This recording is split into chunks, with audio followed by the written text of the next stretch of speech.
Hey guys, it's FlightLevelKy here. Happy September 21st. And I've been meaning to get this video out for a while. My goal is now to just get a video out at least once a month. So whenever I see that my previous post says posted a month ago, I would make sure I try to get a video out in a new month because I have videos ready. Well, not ready, but the scripts and everything I want to talk about are lined up. It's just I end up getting caught up with work and other things that I just don't put them out. So, but I wanted to get this video out as quick as possible because I know a lot of people have been asking on my TikTok about flight schools and choosing a flight school, and it's been so much that it would just be easy to make a video just to send everyone so that people can see instead of me having to type the same thing. Because I feel as though it answers a lot of questions that I can't sit around and answer all day. But yeah, let's get into it. So, my journey through flight school always be a memorable one, and I love the experience and the journey that I had. I learned about a lot about the aviation industry and a lot about myself during the process. As someone who went to three flight schools, I feel as though I have a lot to offer when choosing a flight school. When I first applied to flight school, I was also in university obtaining my degree in Florida. The flight school offered many opportunities, which is why I chose that university. Making sure you find the right flight school is very important for your success in becoming a pilot. Firstly, when looking for a flight school, a good tip is to look at the ratings and the reviews of the flight school. I would recommend looking at schools with a rating of 4.0 or more. And you may think that is rough, but if you're investing in your future in something as crucial and expensive as aviation, you want the best. So if it's below 4.0, just don't even look at the school. Um, check the reviews of the flight school and go on Reddit, Google, and Reddit. Check if it's like a 3.8, 3.9. Just check the reviews, see others' experiences, or go on the Reddit, go on the flying subreddit. And many people, they're full of pilots in there, and they all will tell you about their experiences in flight in that school, or what happened, or what that school is doing. And it might give you answers on why that school has a 3.0 rating.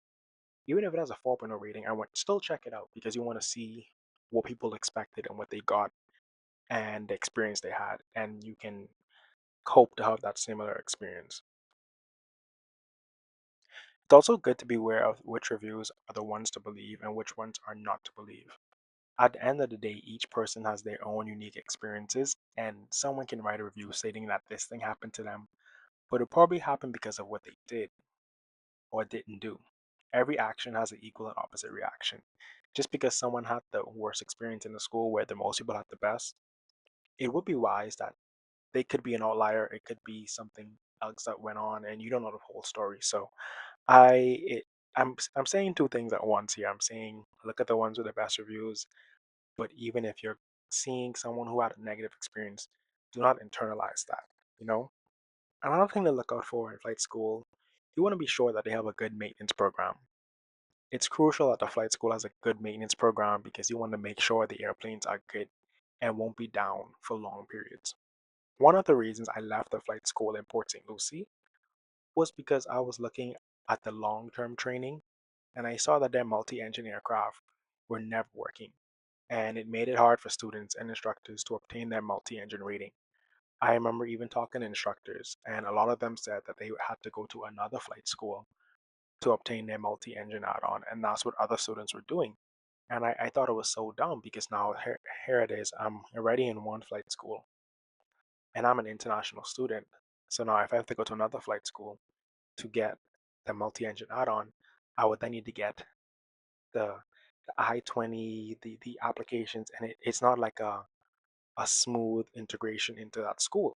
I would have to go through so much just to do that. So I figured, why not just have it all done at one school? It doesn't make sense to have to go to different schools to complete different things.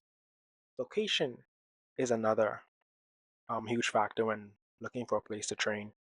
I've done my training in Florida, and I would say that it's probably one of the best places to do your training, if you're able to, of course. Florida has consistent weather all year round, and you can train basically every day. The weather is mostly clear each day with But menial cancellations. I'm talking, you may have a thunderstorm in the morning. You may have a thunderstorm at like 7 a.m.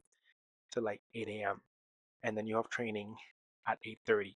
So once the weather stops, you're good. You're gonna go, and the weather clears up really quickly in Florida. So you're gonna get a lot of days where it may look like it's not a good day to fly, and then 10 minutes later, the weather clears up.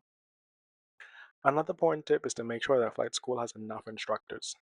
Some schools are money hungry and tend to take on more students than they can handle. And once you have signed documentation, it makes it annoying to find out this is something you have to deal with once being there. And I'm mostly referring to like my international student experience because I know for American students, it's much easier to switch flight schools, whereas though international students, we have to make a commitment to it. So this is just something to look out for when looking for flight schools. While in flight school, I experienced instructors who used their students for hours because they were close to their ATP minimums. It is important to look out for this and when it is happening because you may or may not catch on to it very quickly. When an instructor is using you, you will most likely see you redoing the same lessons over and over that you thought went great and that they also thought went great.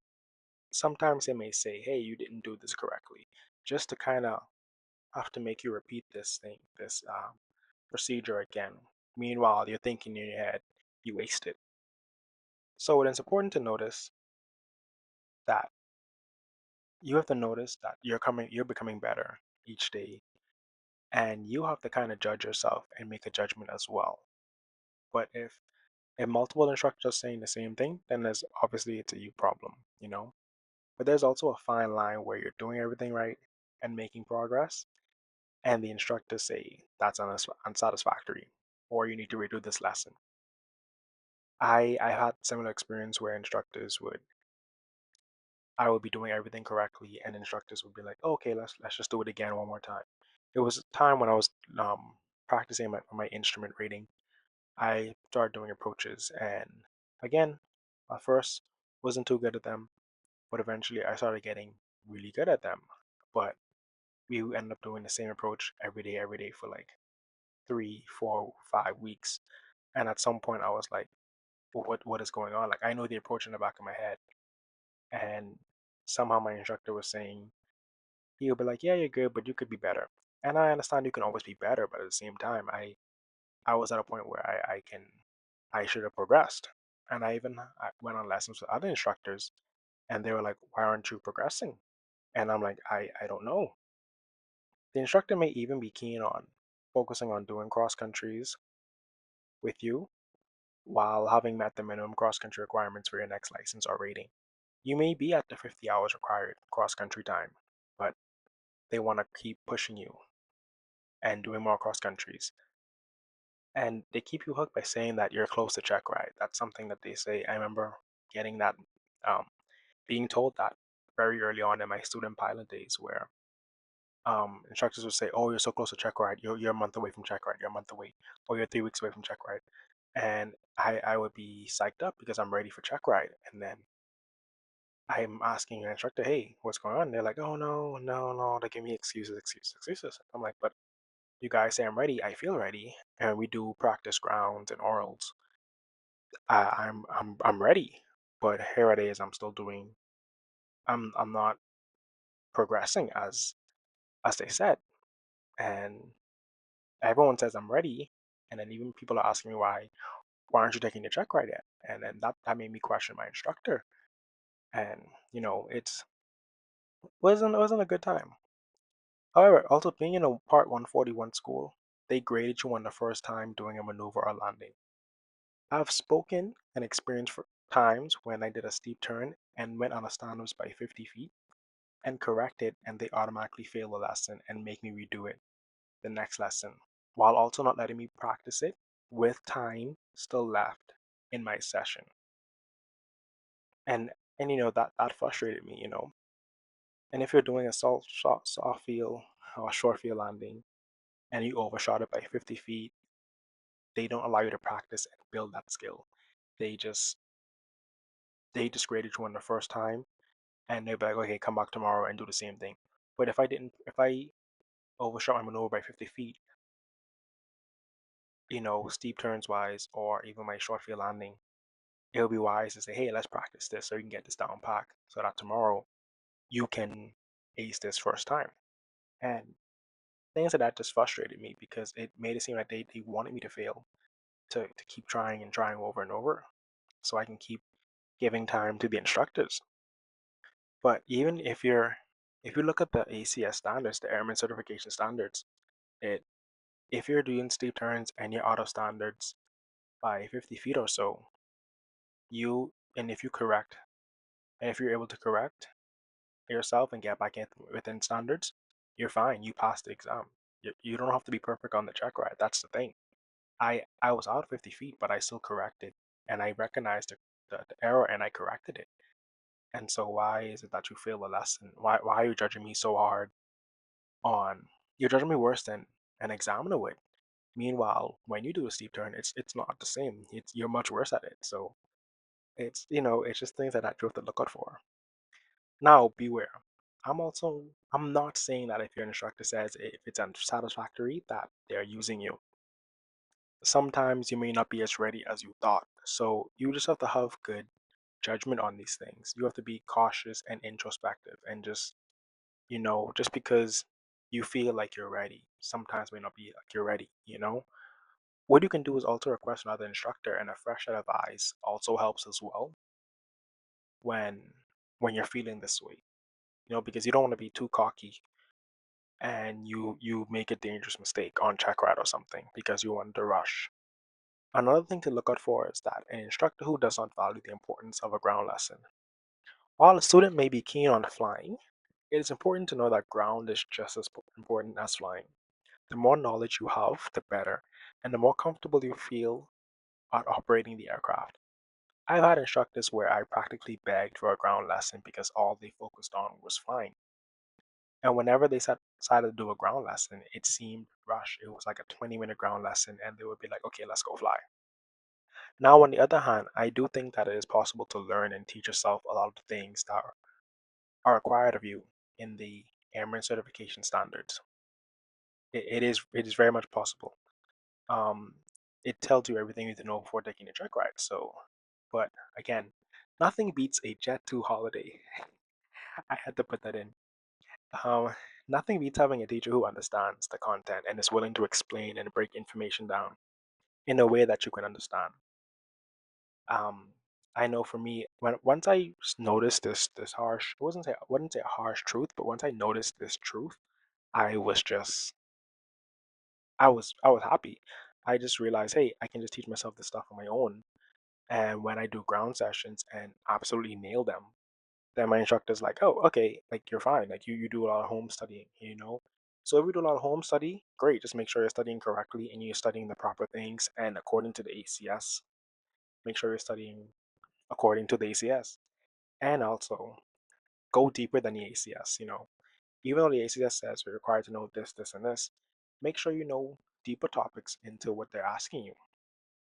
You know, if it says clouds in the ACS for the weather part, make sure and if you know all the types of clouds, cool, great. But what else? What altitudes are they formed at? Um, what types of thunderstorms are there? What's the stages of a thunderstorm? What's a squall line? Like, know deeper into the topics that is asking because that means the examiner can dig as far as they want. Know the equation for um, how low a cloud layer will develop without checking the ATIS. You can calculate that. So know these things just because the examiner can always go as deep as they would like. Furthermore, I have also seen and experienced check instructors who purposely fail you so that you have to retake stage checks and that you come back and you keep building hours with them. I've experienced this and seen it firsthand. And I've actually had times where a bunch of students collectively reported this instructor for this exact same thing because he failed all the students on the same thing. And it's a horrible thing to do because it makes you feel horrible. So I don't know why he did this, but it truly sucks. Oh, on to the next thing. What I also noticed is that in flight school, you want to train as much as possible if you can. I know it can be a financial burden on people, and I recognize that. I started out training 2 times a week, sometimes once a week, and I realized it was devastating to my training because I felt as though I made zero progress for weeks at a time. I've also had instructors who got upset with me for not being spotless on my maneuvers or even landings. But when I asked for more flights, the flight school was overbooked because they took on too much students. So I was unable to get more experience. So it always hurt that. I would always be like, hey, I want to get better, but if I'm flying once a week, I'm going to forget things. I'm not gonna do as well as I hoped in the maneuver. Now, chair flying, it helps, but only helps to build that muscle memory. And what I needed more was actual flying experience to keep control of the airplane, which is not possible to do while chair flying. However, I do think that chair flying is very beneficial to your training. I use chair flying for my multi, and I use the simulator, the multi sim for at American Flies. I used it for hours and hours on end. I would come in at 6 a.m., 7 a.m., sometimes 9 p.m., 10 p.m. Whenever that sim was available, I was on it as much as possible because I want to make my multi as short as possible, and I did. And it made me feel so much better in the air because I knew what I had to do without thinking, and that muscle memory was definitely there. I've also had instructors who cursed and yelled at me for making mistakes, which is not the best way to teach someone. During a stage check, I remember on final approach I extended flaps from 10 to 20 degrees. I was flying a Cessna 172. As the flaps extended, wind shear hit me and my airspeed increased about 4 knots, which put me above the maximum flap extension speed for 20-degree flaps by about 2 knots. This made the instructor pissed at me. Like he yelled and cursed at me as we continued the approach. We were about like 300, 400 feet on the final approach. Keep in mind, I had about 20 hours at this point, and it was literally wind shear, which increased my airspeed. And I was my first time actually feeling wind shear. And I wish he told me what it was because I was not, I was aware of it, but I never felt it in the airplane. I never felt so horrible in my entire life. It made me feel like I was not cut out to become a pilot. I remember going home that day and just feeling like the worst pilot in my life. And I just feel like I would never make it this far. I reasoned with myself and I told myself, I was like, hey, this is the first time you're feeling wind shear, and the instructor should have made this a teaching lesson and not a berating lesson. Also, look out for instructors who force you to move on and do things that you're not entirely sure. For example, soloing. When it's time for your first solo, please make sure that you're ready as well.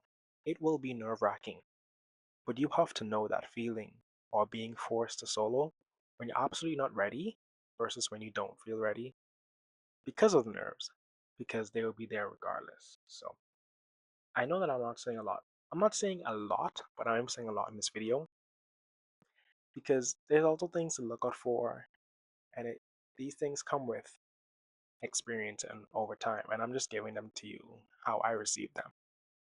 I went through these things and I had friends who told me about these experiences, and I just want to do my best in helping others find and have a decent experience in flight school.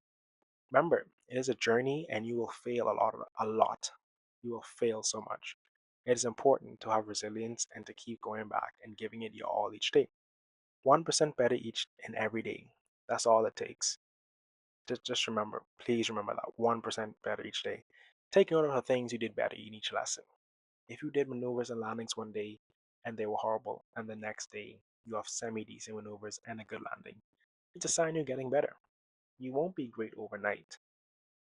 I currently have about 900 plus hours, and I still see myself getting better and better each day.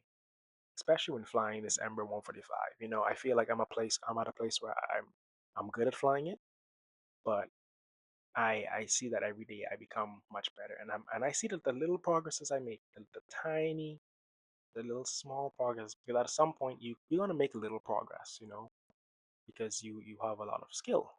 I'm not saying I have a lot of skill, but I have a good amount of skill, and I see myself getting better and better each day. Now, that's all for choosing a flight school. Please feel free to ask me any questions. Message me on my Instagram, TikTok, whichever you may need. But yeah, thank you for joining me on this flight from Nassau to San Andreas. Flight time was about, I'll say about 10 to 15 minutes, and I think we were at a cruising altitude of 8,000 feet. Thank you guys for joining me.